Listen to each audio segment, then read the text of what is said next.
Well, it was 8-0 to Bayern at the start of the season and 4-0 today against Schalke. Janusz Michallik here with me for this one. Janusz, oh my goodness, poor Schalke will probably have nightmares forever now and when it comes to facing Bayern. But let's talk about Bayern then on this one, because 7 points clear now at the top of the Bundesliga. It's really starting to look like it is Bayern's title to lose, if it isn't like that already.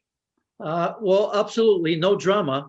It was first against Laz, but let's not forget early on, Mark Uth had that incredible header point blank that was saved by Manuel Neuer, and Schalke did ask some questions, right? But yes, this is the day that we probably look back on and say that this is where the title was won or lost by the rest of the league, whichever way you prefer.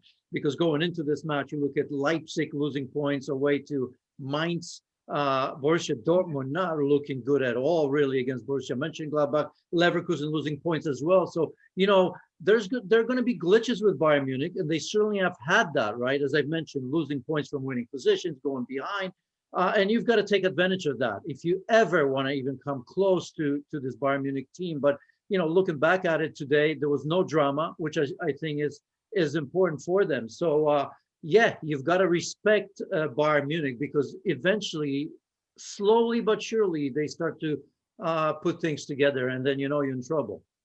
And I know that they view it always as every game is a big game and you're not to take things for granted and whatnot. But given that this was top of the table versus bottom of the table, we know the extra stresses that this season has brought because of the pandemic. Are you a bit surprised that Hansi Flick probably didn't take the liberty of resting some of the big players like Lewandowski or Muller in this one as maybe people expected him to at the start?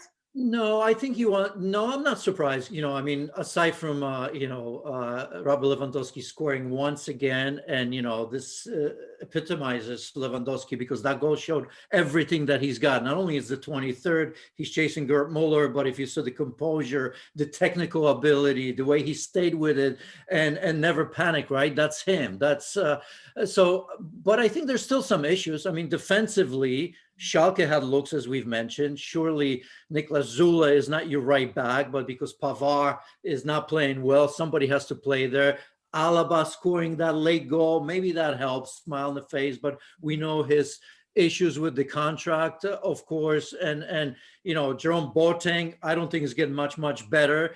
And I don't want to talk about Fonzie Davies, because he's young after such a phenomenal season he had last year. You'd be hard pressed to tell me that he's going to improve upon that right away, right? He's so young. So there's some issues defensively, but the good things about it is this, that Joshua Kimmich missed 8 games, but look at this. Hat-trick of assists. He's got like 9 assists in 12 Bundesliga games. So that's very important.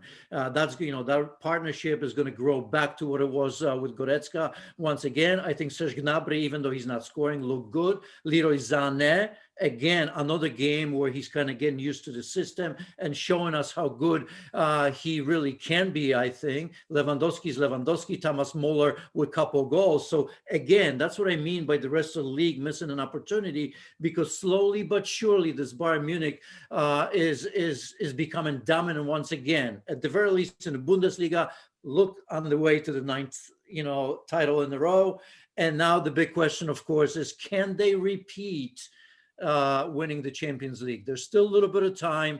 I don't want to get ahead of myself, because they don't look as dominant as they did last season.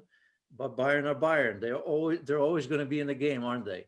Thanks so much for watching ESPN on YouTube. And for more sports highlights and analysis, be sure to download the ESPN app. And for premium content and live streaming, subscribe to ESPN Plus.